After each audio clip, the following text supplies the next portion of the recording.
c'est tonton Poussin. Ce qui est beau avec les décorations de Noël, c'est qu'on peut les acheter, mais aussi les faire soi-même. On en parle tout de suite. Les trésors de la forêt. Margot passe les vacances de Noël chez ses grands-parents à la campagne.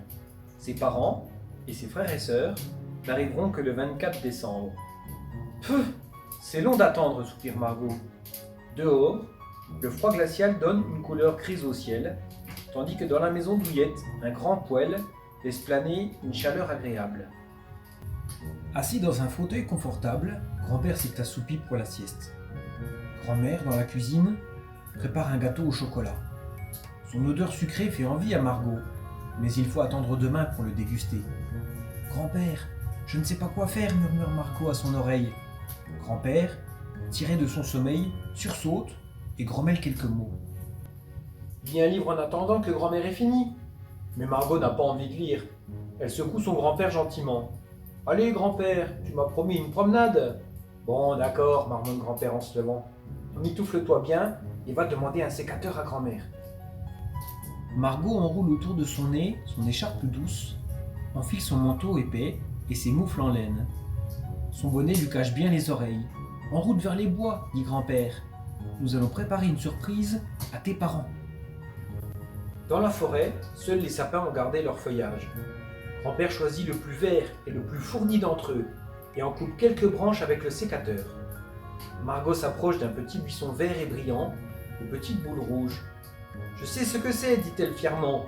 Du hou, ça pique. » Oui, répond grand-père, et on va en couper quelques branches, en faisant bien attention.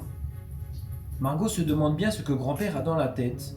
La maison est déjà décorée d'un magnifique sapin de Noël, avec des guirlandes argent et or. Rentrons maintenant, dit grand-père. Il va bientôt neiger et nous avons du travail. Sur la table, grand-père étale les branchages, prend de la ficelle et des rubans rouges, du carton et des crayons de couleur. Nous allons faire une couronne de bienvenue. Je vais lier entre elles les branches de sapin en une forme ronde, comme le soleil. À toi ensuite d'y piquer le hou, les pommes de pin et de la décorer avec des rubans, des boules et des étoiles que tu auras fabriquées. L'après-midi passe vite pour Margot. Peu à peu, la couronne de bienvenue s'embellit des couleurs de Noël. Il est temps de l'accrocher sur la porte en signe d'amitié pour nos invités de Noël, déclare grand-père. Alors, Margot, de sa plus belle écriture, trace quelques lettres dorées sur un carton. Bienvenue à tous, et que Noël entre dans toutes les maisons, rajoute d'une même voix grand-père et grand-mère. En plus de fabriquer une jolie couronne, Margot a passé un bon moment avec son grand-père et s'est créé de précieux souvenirs. J'espère que vous aurez l'occasion d'en faire aussi. Je vous embrasse très fort et je vous dis à demain soir pour une autre histoire.